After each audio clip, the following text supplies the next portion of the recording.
Hello beautiful souls, मैं आप सबका स्वागत करती हूँ अपने इस चैनल पे जिसका नाम है डिवाइन सोल्जर। दोस्तों, आज का जो मैं वीडियो बना रही हूँ, मेरे कुछ सब्सक्राइबर हैं, वो मेरे से कुछ क्वेश्चन पूछ रहे हैं, तो उनका रिप्लाई देने के लिए मैं ये वीडियो बना रही हूँ।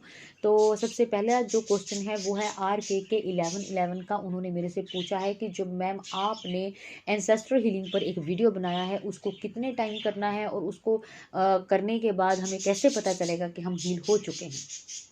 तो दोस्तों, एक बात जो है वो मैं आप सबको क्लियर करना चाहती हूँ कि जो हमारे पूर्वज हैं वो कहीं स्पिरिट वर्ल्ड में नहीं है। वो हमारी तरह ही किसी जर्नी में है, वो हमारी तरह ही कोई लाइफ जी रहे हैं। ठीक है। वो जो हमारे पूर्वज हैं वो हमारे आस पड़ोस में भी हो सकते हैं, वो हमारे रिश्तेदारी में भी हो सकते हैं, वो हमारे फैमिली मेम्बर्स में भी हो सकते हैं। ठीक है। तो लेकिन इन अब इस टाइम हमें नहीं पता कि हमारे कौन से कर्मस कौन से पूर्वज की तरफ हैं और कौन से पूर्वज के हमारी तरफ हैं। ठीक है। हमें ये सब चीज़ों का अभी पता नहीं है, लेकिन अब हमारा डिवाइन टाइम स्टार्ट हो चुका है। हम लोगों ने हमारी जो स्पिरिचुअल जर्नी है वो स्टार्ट हो चुकी है। हम लोग अपने जो आध्यात्मिक ज्ञान से जुड़ रहे हैं, और हम लोगों ने ये, क्योंकि अब हमें मोक्ष प्राप्त करना है। हमने इस जन्म मरण के चक्कर से ख़त्म होना है, अपने आप को ख़त्म करना है इस चक्कर से। और जीने मरने के चक्कर से ख़त्म होने के लिए हम लोगों को जो हमारा कर्मा बैगेज है उसको क्लियर करना बहुत ज़रूरी है।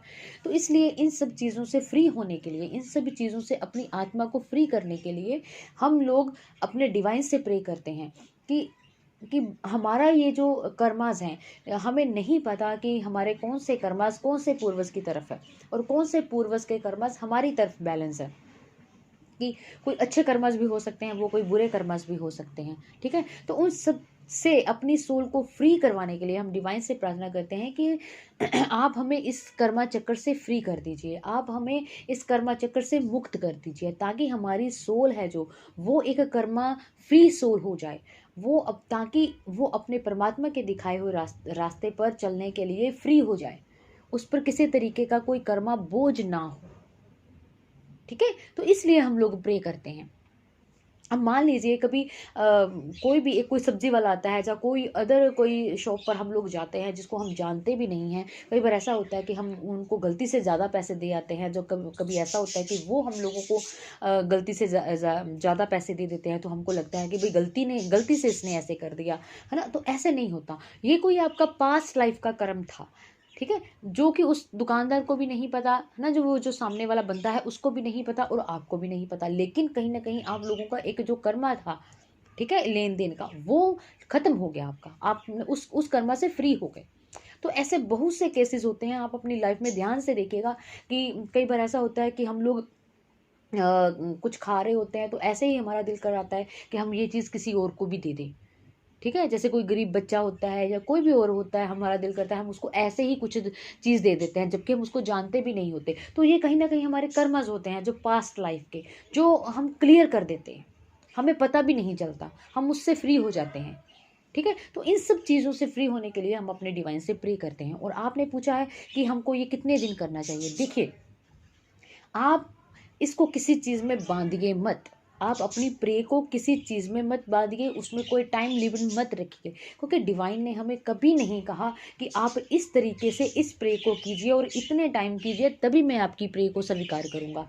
ठीक है। तो जब उन्होंने हमारे लिए कोई बंदिश नहीं बनाई किसी चीज़ की, जब उन्होंने हमारे लिए कोई बाउंड्री नहीं बनाई प्रे करने के लिए, तो हम खुद उस चीज़ को क्यों कर रहे हैं? हम क्यों अपनी प्रे को दिनों में बांध रहे हैं या किसी टाइम पीरियड के अंदर उसकी लिमिट बना रहे हैं?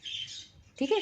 तो हम फ्री हैं, हमारी सोल बिल्कुल फ्री है। आपका दिल कर रहा है आप दो दिन में 2 बार प्रे कर लीजिए, अगर आपका दिल कर रहा है आप 3 बार प्रे कर लीजिए। अगर आप 1 हफ्ता लगातार कर रहे हैं और बीच में कुछ दिनों के लिए छूट गई है, तो अगर नेक्स्ट वीक या नेक्स्ट डे आप फिर से स्टार्ट कर लीजिए।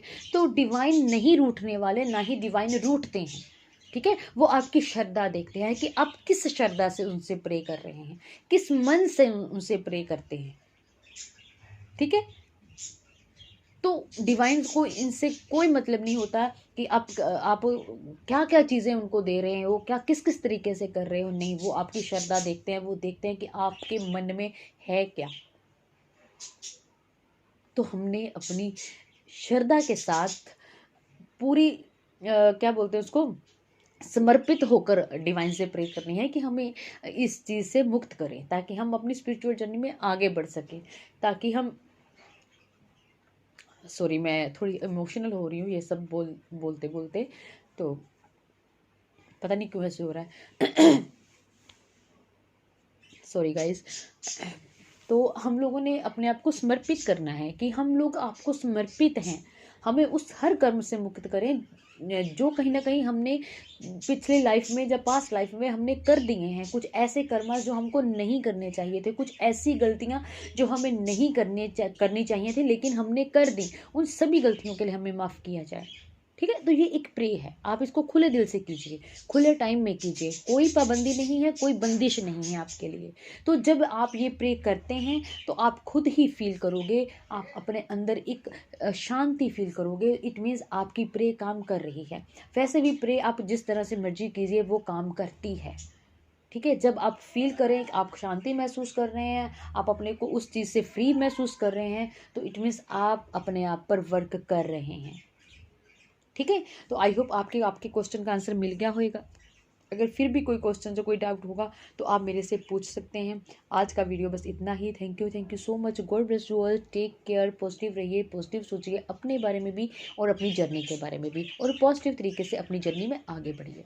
ठीक है जी, all the best. God bless you all. Take care.